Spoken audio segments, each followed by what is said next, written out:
ఈనాడు సభకు హాజరైనటువంటి నగర ప్రముఖులందరూ కూడా సమాజం పట్ల అంకితభావం కలిగినటువంటి వారు అత్యధికులు హాజరవడం గర్వకారణం. దానికి ప్రధాన కారణం రామోజీరావు గారి వ్యక్తిత్వం, ఆయన జీవితం, ఆయన ప్రతి అడుగు విశ్వసనీయతకి మారుపేరుగా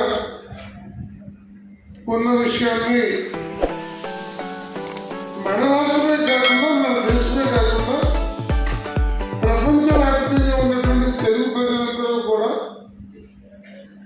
వారి మరణాన్ని చాలా బాధాకరంగా భరించినటువంటి విషయాన్ని నేను చాలా మంది దగ్గర నుంచి విన్నాను. మనకి సాయంత్రం 9 గంటలకి ఈటీవీ వార్తలు చూసి 9:30కి పడుకునేటువంటి వాళ్ళని నేను ప్రముఖులుగా ఉన్న చాలా మందిని చూసి విన్నాను. నువ్వు ఎన్ని గంటలు పడుకుంటావంటే 9 గంటల ఈటీవీ వార్తలు చూసిన తర్వాత పడుకుంటాను.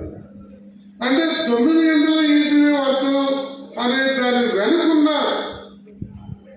వారికి ఉన్నటువంటి ఒక నమ్మిక ఏమంటే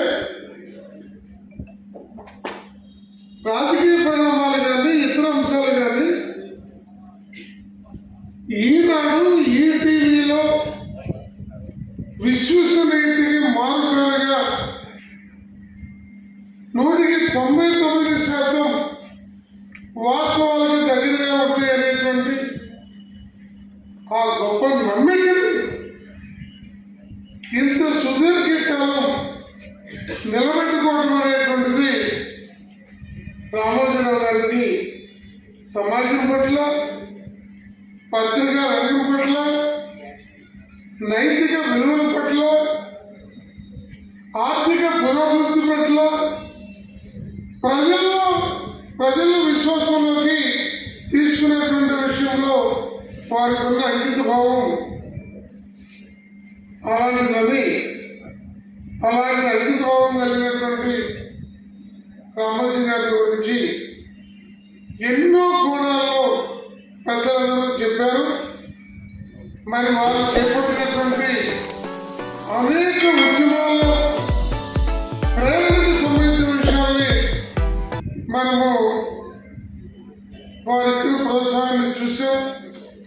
అది సారాయి ఉద్యమైనా, నీటిపారుదల ఉద్యమైనా, కాలువ బాగు చేసే విషయమైనా, లేకపోతే ఆర్థికపరమైన విషయమైనా, ప్రజాస్వామ్యానికి సంబంధించిన విషయమైనా, వీటన్నిటిలో అలాంటి వ్యక్తులు అరుదుగా దొరుకుతారు. అలాంటి వ్యక్తి తెలుగువాడు అవడం, మన రాష్ట్రానికి చెందిన వ్యక్తి అవడం, వారికి వ్యక్తిగతంగా నా తరఫున, సిపిఐ పార్టీ తరఫున వారికి ఘనమైన నివాళులు అర్పిస్తూ సెలవు తీసుకున్నాం.